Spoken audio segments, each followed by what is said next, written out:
From the left side of the doorway, a figure slowly began to emerge. It was over a meter tall, but no taller than a meter and a half. It wasn't walking, it was floating, about a half a meter above the ground. The figure gave off a strange aura, a glow of mixed colors, purple and celadon, like light radiating from around it. As I began to get out of bed, I suddenly heard a voice. It was deep, powerful, and unmistakably male. It said, "Go to bed. Stay in bed. Don't get up."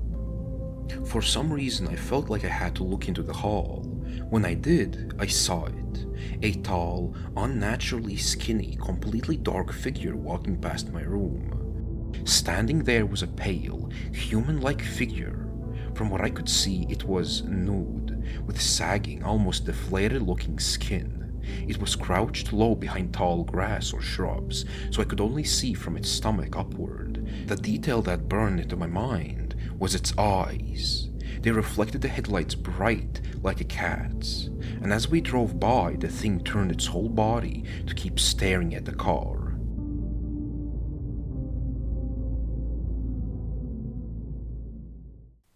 Childhood encounter in Poland. For many years I've never been sure if what I saw was just my childhood imagination or something else entirely. As a kid I used to vaguely tell people I saw something in my house, usually brushing it off as maybe a ghost, but honestly I have no idea what it was. I can't remember exactly how old I was, but I was definitely still in primary school. It was winter in Poland, most likely around 2009, maybe a few days after Christmas Eve, since I was playing with a Lego set I had just received as a gift. It was already dark outside, and the lights in my room were on. I was sitting on the carpet, playing across from the door. The door opened onto a lit hallway, and from my angle I could see a part of the banister above the stairs. I was focused on building with Lego, but at some point I must have noticed movement out the corner of my eye. I looked up towards the door, and that's when I saw it. From the left side of the doorway, a figure slowly began to emerge. It was over a meter tall, but no taller than a meter and a half. It wasn't walking, it was floating, about a half a meter above the ground. The figure gave off a strange aura, a glow of mixed colors, purple and celadon, like light radiating from around it. Its body looked humanoid, with bent legs and a bit of a hunch. It drifted across the doorway, slowly moving to the right. I remember it was wearing clothes, purple pants for sure, and black leather shoes. It looked formal, almost like an old-fashioned outfit. It appeared male. What stood out most was its head, large and disproportionate to the rest of its body, with a mop of dark hair and big ears. I only saw its profile, but I could clearly make out sharp cheekbones and a big nose. I froze. For about 3 seconds I didn't move at all. Then a wave of chills ran through me and fear took over. I dropped my gaze back to the Lego bricks and pretended to play, thinking, just act normal, pretend you didn't see it, maybe it won't notice you. But curiosity got the better of me. After a few seconds I couldn't help it. I glanced back up, trying not to lift my head too much. It was still there. From the right side of the door frame I could see part of its body lingering in view. After a moment it drifted completely out of sight. I was stunned, terrified. I sat frozen for a long while, trying to build up the courage to run. Eventually I bolted out of the room, deliberately avoiding looking to the right in case it was still there, and sprinted down the stairs. I sat silently on the couch next to my parents in the living room, and I didn't say a word. I wanted to feel safe, but I also knew they probably wouldn't believe me, so I kept it to myself. The whole thing had drained me emotionally. I didn't even have the strength to explain. That thing never looked at me. It was like it didn't even notice I'd seen it, but the fear stayed with me. For days after I felt uneasy whenever I played in my room, always afraid I'd see it again. It took years before I told anyone, and even then, I usually kept it vague, just saying I'd seen something unexplainable, never going into detail so I wouldn't sound crazy. What bothers me most to this day is that when I looked a second time, it was still there. If it had been just that first glance, I could have convinced myself it was imagination. But the second glance, the fact that I still saw it makes me wonder. Has anyone else experienced something like this? Could it really have been just my imagination?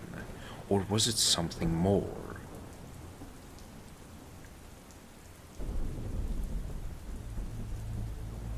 My encounter with a fallen angel. First and foremost, I'm posting this anonymously and leaving it up for interpretation.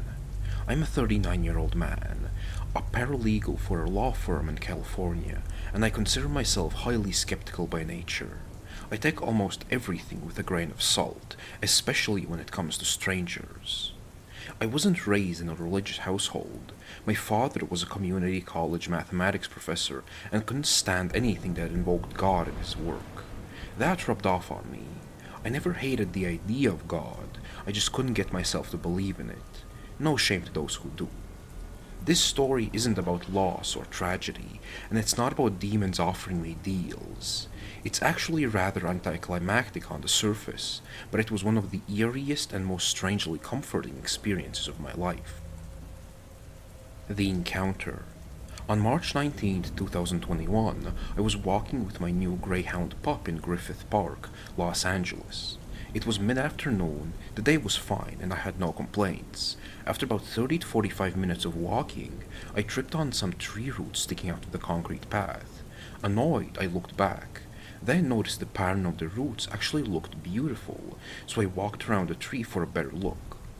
That's when I saw him. He looked about 25, with wavy blonde hair tucked behind his ears, striking blue eyes, an athletic build, khaki pants, a white-collared shirt, and no shoes. He stood around 6'1" or 6'2". I'm 5'11".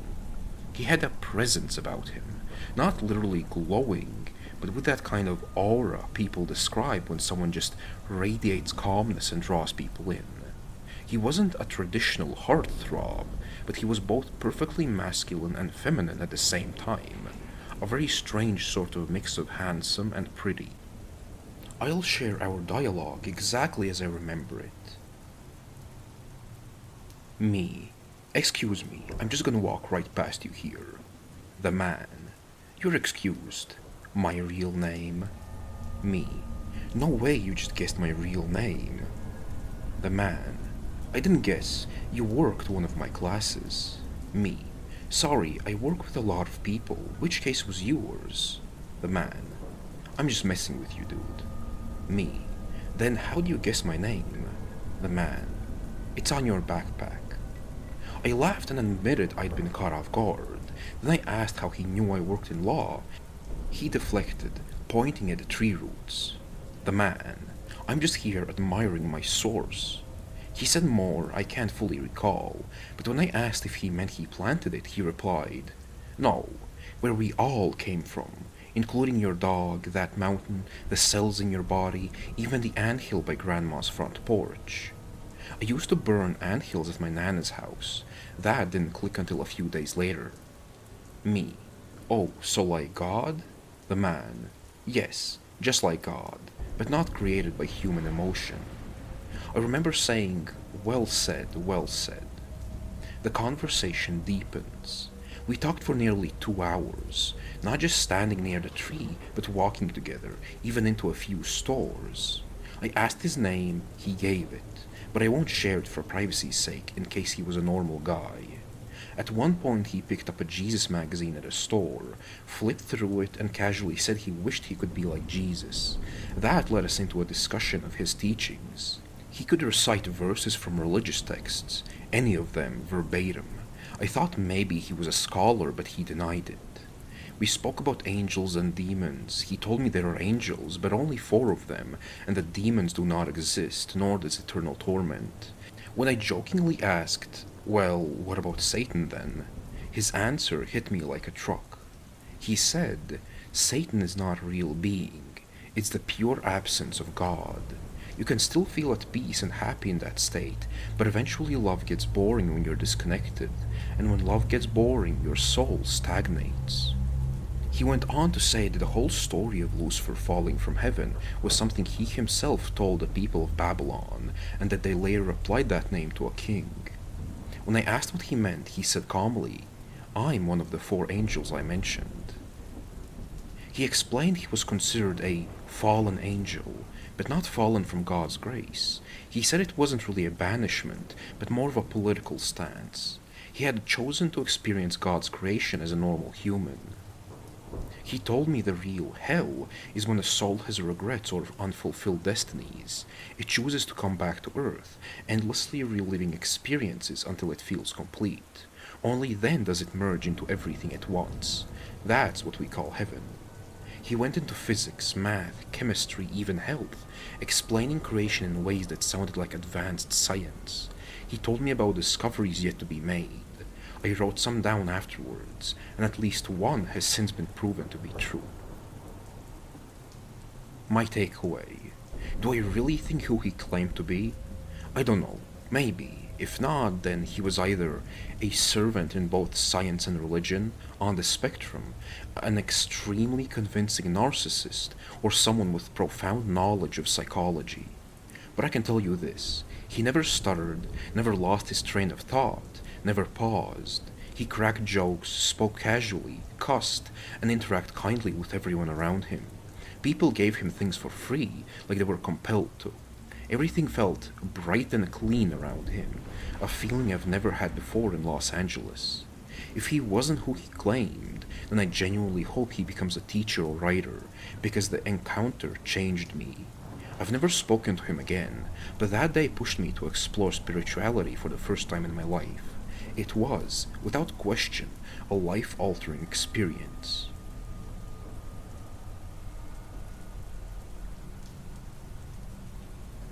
Strange childhood experiences in Wyoming. This happened in Wyoming, sometime in the early to mid 2010s. I'm not exactly sure which year. I was between 5 and 7 at the time, and to this day I don't know what I experienced. People have told me it was probably a dream or a hallucination, but I've always been certain it really happened. At that age, I had my own room.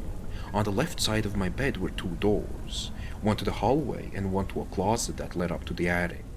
I remember waking up one night with an odd urge to go to the kitchen and get a glass of water. That was unusual for me. I had never done that in the middle of the night, and neither had my parents ever noticed me doing it before. As I began to get out of bed, I suddenly heard a voice. It was deep, powerful, and unmistakably male. It said, "Go to bed. Stay in bed. Don't get up." It kept repeating the commands, and the longer it went on, the more terrified I felt. I buried myself under the covers, with just my eyes peeking out, staring towards the hallway. For some reason I felt like I had to look into the hall. When I did, I saw it. A tall, unnaturally skinny, completely dark figure walking past my room.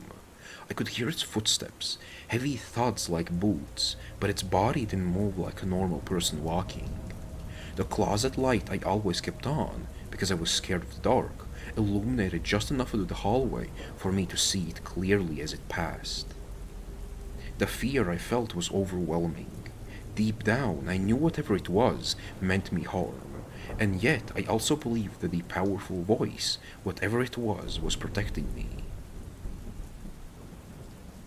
The playroom incident. That wasn't the only strange thing that happened in that house. We had a basement with a playroom on one side and a living room / bar area on the other, with the laundry room in between. Side note, even as a kid, the laundry room gave me the creeps. I hated looking into it. It always felt wrong somehow. When I was a bit older, probably around 7 or 9, I went downstairs one evening. As I walked down, I glanced into the playroom and the light was off. I turned right and went into the living room where my dad was watching TV. We talked briefly, then I headed back towards the stairs. As I passed by the playroom again, the light was on. Nobody had gone in there, nobody had touched the switch. I panicked and ran to my dad, who dismissed it, thinking I was just messing around. I still don't know what I experienced. I was young, yes, but I've always felt convinced that it was real. I've had other small, unexplained things happen to me since, and though they scare me, I've always felt fascinated by the paranormal. If anyone has an explanation for what I saw and heard that night, or for the strange playroom light, I'd love to hear it.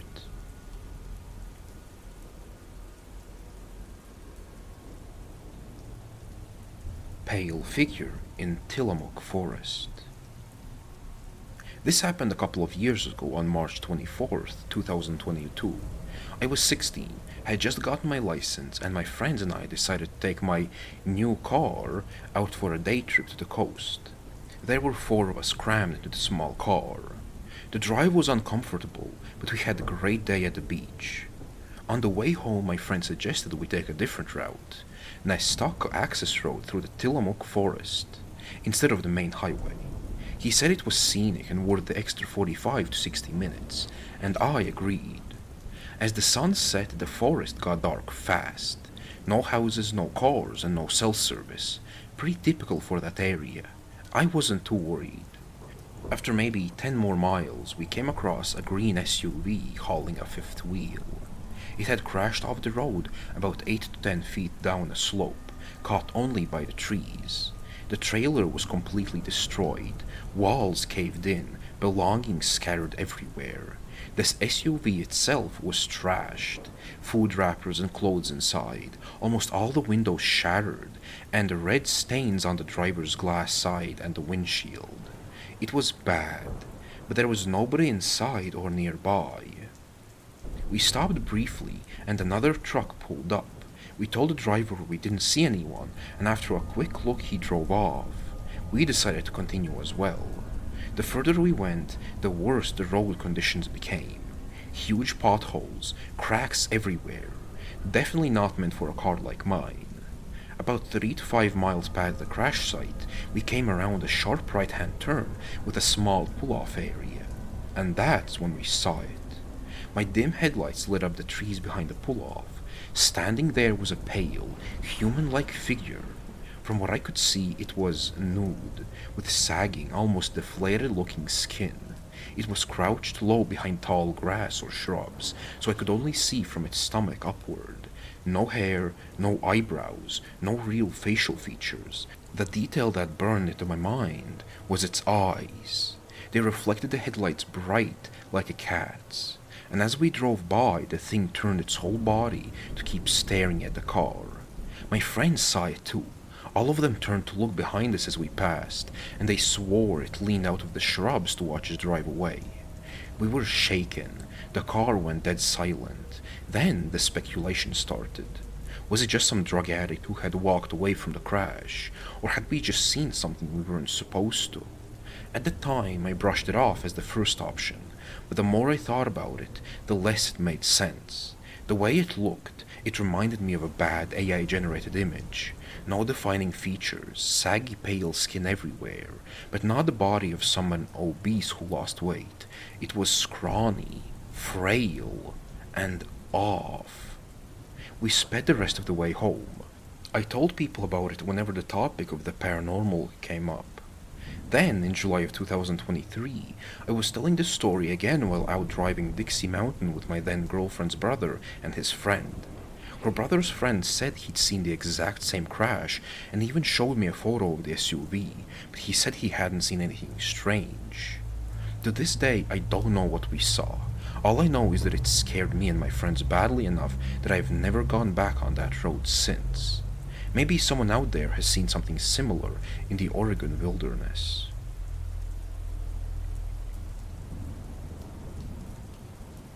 The Shadow Man. I, 29 male, never told this story to anyone until recently. When I was hanging out with my brothers, 22 male and 31 male, and the topic of strange experiences came up. 2002, our childhood home. I grew up in Utah.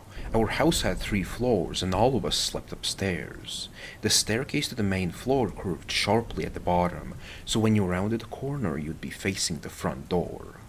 One night when I was about 7 or 8, I woke up thirsty. I went downstairs for a drink, and as I rounded that corner, I froze. There was a man standing there. He was very tall, but completely dark, just a solid shadow. No features, no face, no detail, just a towering figure. I was so terrified that I fainted on the spot. That was the only time in my life I've ever fainted. Somehow I ended up back in my bed, but I have no memory of how I got there. 2005 to 2014, new house. A couple of years later, we moved a few hours away, but the figure didn't stay behind. Throughout my teens, I'd see him again, always at night. Once I spotted him outside my bedroom window. Other times I'd wake up early and see him in my room. I tried to brush it off as lucid dreaming or sleep paralysis, but it always felt too real. The only time I ever told anyone back then was when I saw him outside my window. I mentioned it to my dad the next day. He was concerned and went out to check for footprints, but found nothing. The shock years later. Fast forward about a decade. I was talking to my brothers about weird experiences, and my older brother shocked me. He had seen the same figure. He described it the same memory of being a kid, walking downstairs in our first house and seeing the shadow man. At our new house, he said he often saw him as well, sometimes even standing outside his own window. He told me he'd mention it to our dad, who actually ran out of the house armed multiple times to confront the intruder, but every time the figure would vanish without a trace. Hearing my brother describe it in the exact same way left me speechless. I could see it in his face that he wasn't joking or trying to scare me. He was just as shaken to realize we'd both seen and been experiencing the same thing. We're not the type to exaggerate or lean into the paranormal. Both of us are successful engineers, regular people with regular lives. But this has stayed with me for years. I don't know what we saw. Maybe others have had the same experience, but I'll never forget the sight of that tall, featureless shadow man.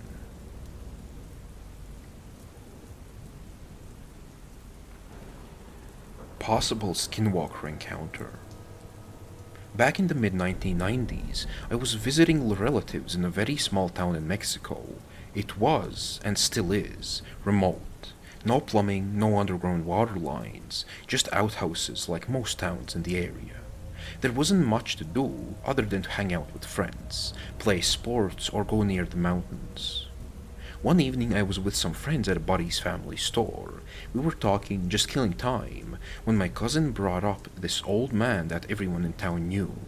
He was probably in his late 60s, lived alone, and had no family as far as I can remember. People in the town already whispered that he was a brujo, a witch. My cousin told us. He used to tell me how he would escape his enemies by disappearing. He said they would step all over him, and it would hurt, but he needed to keep quiet so he wouldn't be discovered. At the time I always assumed the locals called him a witch, just because he was antisocial and strange, but my cousin talked to him now and then, just simple greetings as we walked through town. The other kids, though, insisted he really did practice black magic. We stayed in the store until around 10 p.m. The doors had been closed since 6, and my buddy kept it shut so we could talk privately. When we finally left, we had to pass by the old man's house, which was only a few properties away. As we were walking down the dirt road, still talking about him, we saw him. He was leaning over the top of his wall, about 6 feet tall. He wasn't that tall himself, so he must have been standing on something. And he was just staring at us, smiling from ear to ear, the creepiest grin I've ever seen. He was nodding his head up and down as we walked by, like he knew exactly what we had been saying about him. It terrified us. None of us spoke, we just kept moving down the road, shaken to the core. Looking back years later, I now think he may have been something more than just a creepy old man. In small Mexican towns, there are always people accused of practicing black magic. Sometimes they're accused of being witches who transform into owls. When I remember my cousin saying that this man could disappear, I started thinking maybe that meant he could transform. And then the bigger question, how did he know we had been talking about him? Did his powers tell him, or was it just coincidence that he happened to be lurking over his wall, grinning in the middle of the night when everyone else was asleep? I don't know for sure what he was, but in that moment I believed he was evil. Maybe not what people in the US call a skinwalker, but something with the same kind of power and darkness.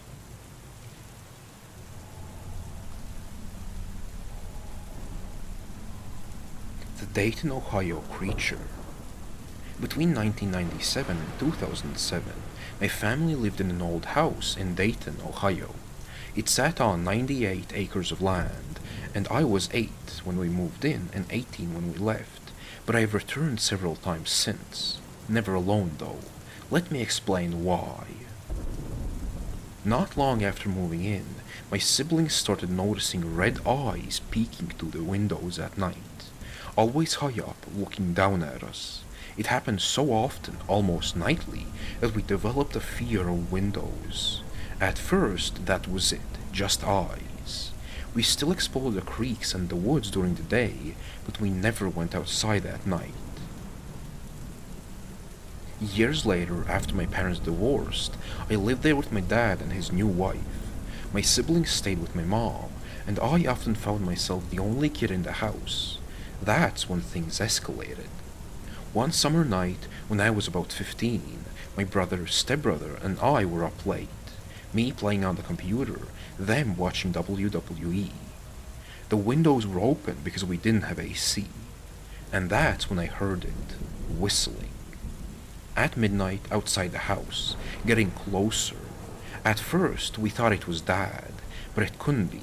He'd have to pass us to go out, and besides, he'd be angry we were still awake. The whistling moved around the house until it reached our side. I rushed us into my bedroom, locked the deadbolt, and we listened in silence. The front door opened, the whistling stopped. Then, footsteps.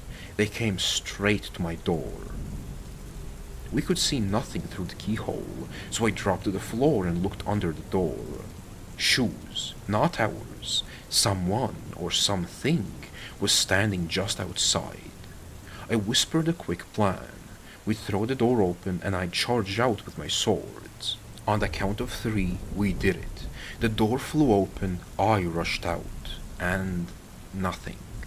No footsteps leaving, no front door opening, just silence.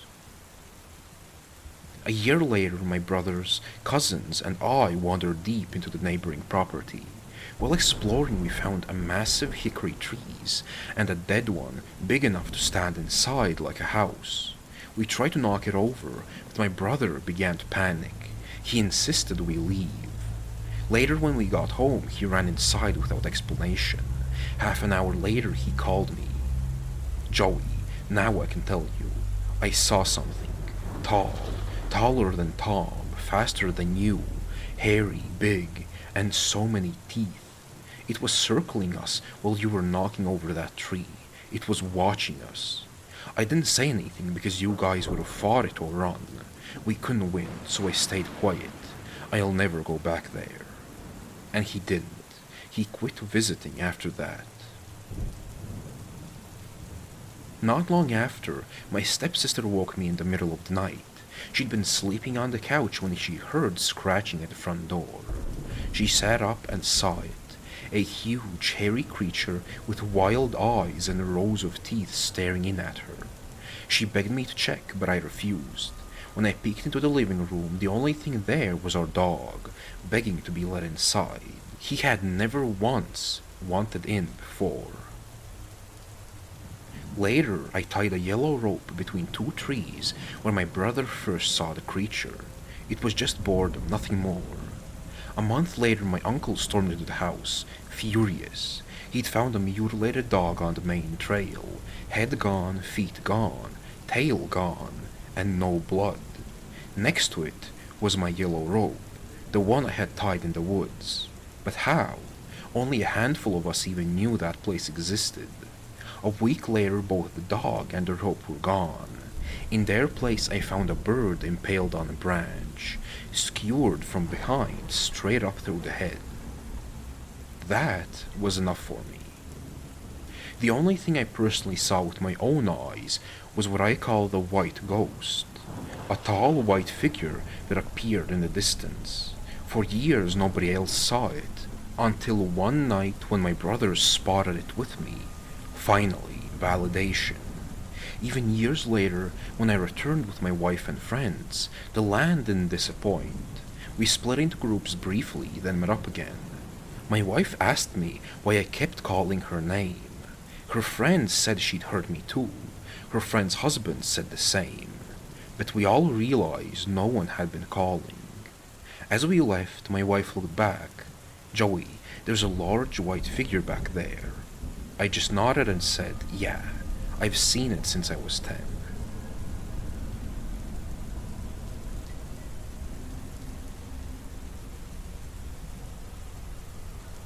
Shadow figures, pale humanoids, skinwalkers. Whatever name we give them, the pattern remains the same. Beings that walk just close enough to our lives to remind us we aren't alone. From children seeing faceless figures in the night, to families stalked by creatures on their land, to pale shapes crouched in the wilderness. The stories all echo the same warning. They don't just watch, they wait.